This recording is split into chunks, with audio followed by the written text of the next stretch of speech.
या सगळ्या घटनेवरती प्रतिक्रिया देण्यासाठी गृहराज्यमंत्री योगेश कदम सध्या आपल्या सोबत आहेत। योगेश कदम जी, ही सगळी दृश्य आणि परिस्थिती आपल्या समोर आहे, काय सध्या तिकडची स्थिती आपल्यापर्यंत काय माहिती आहे?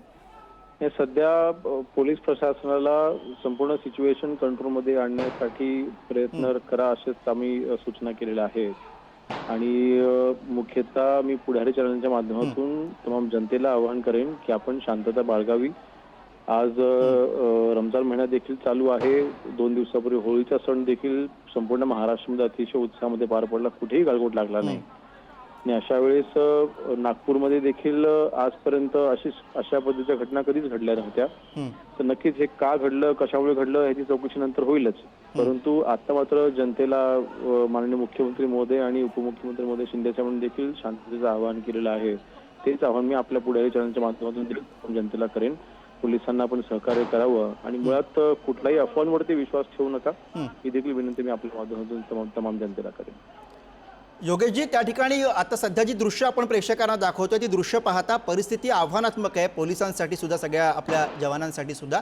काय सूचना आपण प्रशासनाला दिलेल्या आहेत? नक्कीच सिच्युएशन थोडा वेळासाठी आउट ऑफ कंट्रोल गेली दिसत होती, परंतु आता मात्र हळूहळू सिच्युएशन कंट्रोलमध्ये येते आणि पोलिसांवरती देखील तिकडे हल्ले झाले, काही पोलीस कर्मचारी देखील तिथे जखमी झालेले आहेत। तर म्हणूनच आपल्या माध्यमातून शांततेचं आवाहन मी जनतेला पुन्हा एकदा करू आणि परंतु लवकरच सिच्युएशन ही कंट्रोलमध्ये येईल।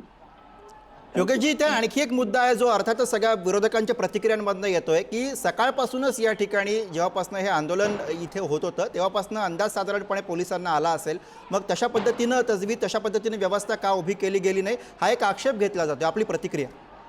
नाही बघा, हे आरोप प्रत्यारोप करायची ही वेळ नाहीये सध्या। ते आपण इव्हन विरोधकांनी या परिस्थितीमध्ये कुठल्याही पद्धतीचं राजकारण करू नये, माझी अशी विनंती असेल। शेवटी नुकसान हे जनतेचं होत आहे। पोलीस प्रशासन तिकडे संपूर्ण परिस्थिती कंट्रोलमध्ये आणायचा प्रयत्न करते।